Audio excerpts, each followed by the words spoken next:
ओम ना ये सब चीज़ें लेके फटाफट से घर जाता है और मम्मी पापा को दिखाता है और भाई वो देख के तो अंकल आंटी की भी ना एकदम पैरों से ज़मीन खिसक जाती है।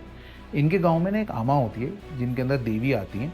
तो इनके गांव में ना कोई भी इशू होता है, कोई भी इस तरह की प्रॉब्लम होती है, तो सब लोग उन्हीं के पास जाते हैं। तो ये लोग भी वो सारे फेदर्स वगैरह लेके आमा के पास जाते हैं।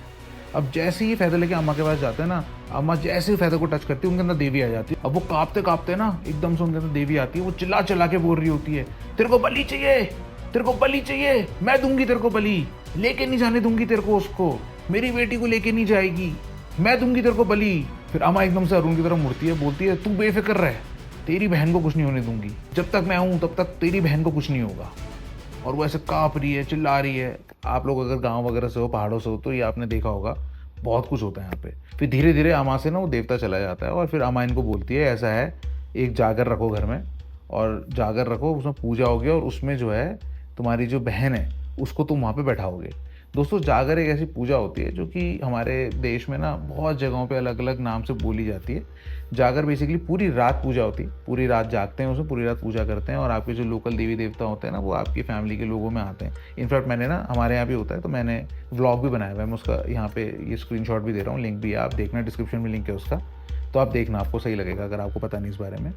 तो वो ना जागर लगाने के लिए बोलती है और फिर ये लोग ना जागर की प्लानिंग करते हैं, पूरी तैयारी करने लगते हैं। अब नेक्स्ट डे ना सुबह से ये लोग जागर की ना तैयारी में लग जाते हैं। प्रभी को भी हॉस्पिटल से लाया जाता है और शाम को जब जागर शुरू होता है तो अब वो आमा भी आती हैं। जैसे आमा जागर में आती है ना, एकदम से कांप जाती है वो, एकदम से उनका देवता आ जाता है। प्रभी ठीक उनके सामने बैठी होती है और वो प्रभी के ऊपर ना से चावल फेंक रही होती है, उसको झाड़ रही होती है। प्रभी को ना बड़ी तबीयत तो खराब है ही उसकी, तो प्रभी को ना खून की उल्टियाँ हो रही होती हैं। तो बगल में एक बाल्टी रखी होती है, तो वहाँ पे प्रभी उल्टी कर रही होती है। अब जब वो उल्टी कर रही होती है ना, तो ओम एक चीज़ नोटिस करता है कि प्रभी की उल्टी में ना ब्लड तो निकल ही रहा है, साथ में वही ना जो फेदर्स थे ना, वो कुछ पंख थे खून वाले, वो भी निकल रहे होते हैं उसकी उल्टी में। और ये देख के ना ओम की भाई रूह कांप जाती है लिटरली। पर ये कि जागर चलता रहता है। उसके बाद जागर जब एंड में पहुंचता है तो वो अमा बोलती है कि आज बलि होगी, और उसके बाद एक बकरी को लाया जाता है और उसकी बलि वहाँ पे दी जाती है। और जैसे ही बलि देते हैं ना, तो प्रभी एकदम बेहोश हो जाती है। वहीं पे नर्स वगैरह भी होती हैं उसकी टेक केयर करने के लिए। तो प्रभी को ना उठा के वो लोग बेड पे ले जाते हैं और फटाफट उसकी जो ड्रिप वगैरह, जो उसका ट्रीटमेंट चल रहा होता है, वो चालू कर देते हैं। उसके करीबन 2-3 घंटे बाद ना प्रभी उठती है और थोड़ा सा ना बेटर फील कर रही होती है। वो उसकी खून की उल्टियाँ रुक चुकी होती हैं और काफ़ी शांति, काफ़ी अच्छा सा माहौल होने लगता है वहाँ पे। फिर अम्मा बोलती है कि ये जो मीट है ना, ये कोई खाएगा नहीं। ओम, ये मीट ले और जहाँ से तू बिल्ली को लेके आया था ना, वहीं डाल के आ। और ये जो बाल्टी है जिसमें प्रभी ने जो खून की उल्टियाँ करी हैं, इस खून को भी ले जा और वहीं पे डाल के आ। फिर ओम जाता है अंकल के साथ, अपने फादर के साथ, और ये सारी चीज़ें ना वहीं पे रख के वापस आता है। जब वो वापस आता है ना, वो देखता है कि प्रभी के ना चेहरे पे ही थोड़ी सी ना ताकत सी वापस आ रही होती है। उसको देख के इनको फील होता है कि यार ये थोड़ी बेटर हो गई है। अब सबसे हैरान की बात कि एक हफ्ते के अंदर ही प्रभी की जो हेल्थ है ना, वो ड्रास्टिकली बेटर होने लगती है और सब लोग ना बड़े खुश हो जाते हैं। अब ये जो जागर है ना, इसके करीबन 2-3 हफ्ते बाद ओम के घर आता है सुमित। सुमित ओम को बताता है कि भाई अच्छा हुआ तूने जागर रख लिया, अगर जागर नहीं रखा होता ना तो शायद प्रभी को कोई नहीं बचा पाता। और भाई मैं भी बच गया यार, मैं भी ना अरुण के बहकावे में आ गया था, इन सब चीज़ों में पड़ गया था, पर भाई सही टाइम पे मेरे को अकल आ गई, मैं हट गया, नहीं तो भाई मेरा भी वही हाल होता जो अरुण का हुआ है। तो ओम बोलता है अरुण को क्या हुआ है? तो सुमित बताता है कि भाई जिस दिन तेरे यहाँ जागर था ना, उसी रात अरुण का एक्सीडेंट हुआ है और उसी दिन ऑन द स्पॉट उसकी डेथ हो गई। और जब मैं गया उसकी डेथ का सुन के, उसकी बॉडी को देखा मैंने, तो मैंने देखा कि उसकी पूरी बॉडी पे ना काले काले रंग के स्पॉट्स पड़े हुए हैं। भाई जो इसने काली करतूतें करी है ना, इन्हीं काले कारनामों की वजह से उसकी डेथ हुई है भाई। और अच्छा हुआ यार, मैंने तो सही टाइम पे छोड़ दिया, मैं तो बच गया।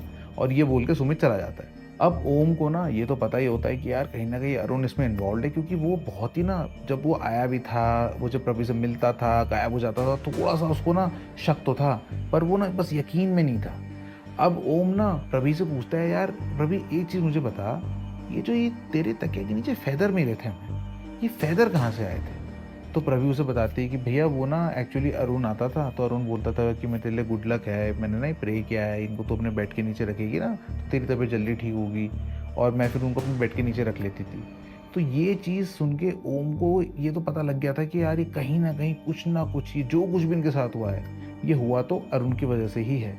पर इस चीज़ के बारे में अच्छे से जानने के लिए ना, और डिटेल में जानने के लिए, ओम और उसकी फैमिली जाती है अम्मा के पास, वही अम्मा जिन्होंने प्रभी की जान बचाई थी। अम्मा बताती है कि 2 साल पहले जहाँ से तू बिल्ली उठा के लाया था ना, इन लोगों ने एक शैतानी ताकत की पूजा करी थी, उसके साथ एक डील करी थी, और जब उसको खुश करने के लिए उस बिल्ली की सैक्रिफाइस वो कर रहे थे, उस बिल्ली की बलि देने वाले थे, तब एकदम से तू पहुंच जाता है और उनका पूरा खेल खराब कर देता है। वो जो शैतानी ताकत है वो सेटिस्फाइड नहीं हो पाती है, इस बिल्ली को तू घर ले आता है, और उस वजह से वो जो ताकत होती है, शैतानी ताकत, वो अरुण पे बहुत गुस्सा हो जाती है। अब 2 साल तक ना अरुण छोटी छोटी कुछ ना कुछ बलि करके, पूजा करके उसको खुश करने की कोशिश करते रहता है, उससे बहुत सारी डील वगैरह भी करता है, पर इवेंचुअली वो जो एक बलि छूट गई होती है ना, वो जो एक सेक्रीफाइस छूट गया होता है, उसकी वजह से वो जो शैतानी ताकत होती है वो अरुण को बहुत ही परेशान करती है।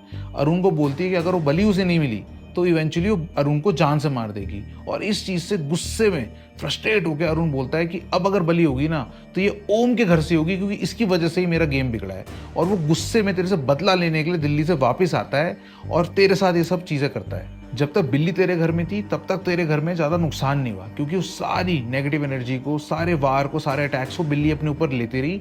पर जैसी तेरी बिल्ली की डेथ हुई तो सारी की सारी चीज़ें प्रभी के ऊपर आ गई, क्योंकि प्रभी डायरेक्टली अरुण के साथ इन्फ्लुएंस थी, अरुण के साथ जुड़ी हुई थी। फिर आमा इसे बताती है कि अगर उस रात हमने जागर में बलि नहीं दी होती तो शायद आज तेरी बहन यहाँ पे बैठी नहीं होती हमारे सामने। जब हमने यहाँ पे बलि दी तो वो जिसने भी बलि मांगी थी उसने वहां जाके अपना बदला पूरा ले लिया। और दोस्तों ये किस्सा यहीं पे खत्म हो जाता है। ये सुन के ओम शॉक तो होता ही है, साथ में बहुत ही दुखी और बहुत ही ना डिप्रेस हो जाता है, उसका दिल टूट जाता है। और इसके बाद दोस्तों ओम शायद ही कभी किसी से दोस्ती कर पाएगा, शायद ही किसी अनजान आदमी से बात भी कर पाएगा। दोस्तों ओम ने मुझे बताया कि भैया उस रात के बाद मेरी ज़िंदगी एक खौफनाक कहानी बन गई है। अरुण का चेहरा आज भी मेरे सपनों में आता है। वो आता तो दोस्त बन के, पर उसकी आंखों में वही शैतानियत, वही हैवानियत मुझे दिखती है। मेरी बहन बच तो गई, लेकिन उसके चेहरे पर ना एक मुस्कुराहट कभी वापस ही नहीं आई।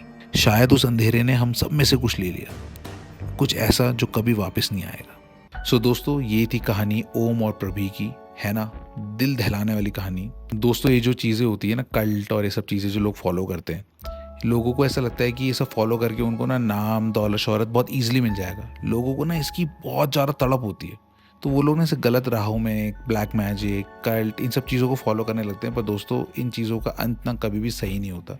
आप किसी के साथ भी गलत करोगे इस दुनिया में, ऐसा हो नहीं सकता कि आपके साथ गलत ना हो। सो दोस्तों आई होप आपको ये कहानी अच्छी लगी हो।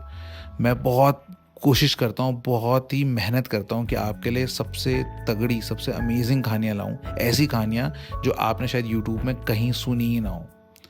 दोस्तों अगर आपको कहानी पसंद आई, आपके भाई का और आपके भाई की टीम का एफर्ट अच्छा लगा, तो प्लीज़ इस वीडियो को लाइक करिएगा।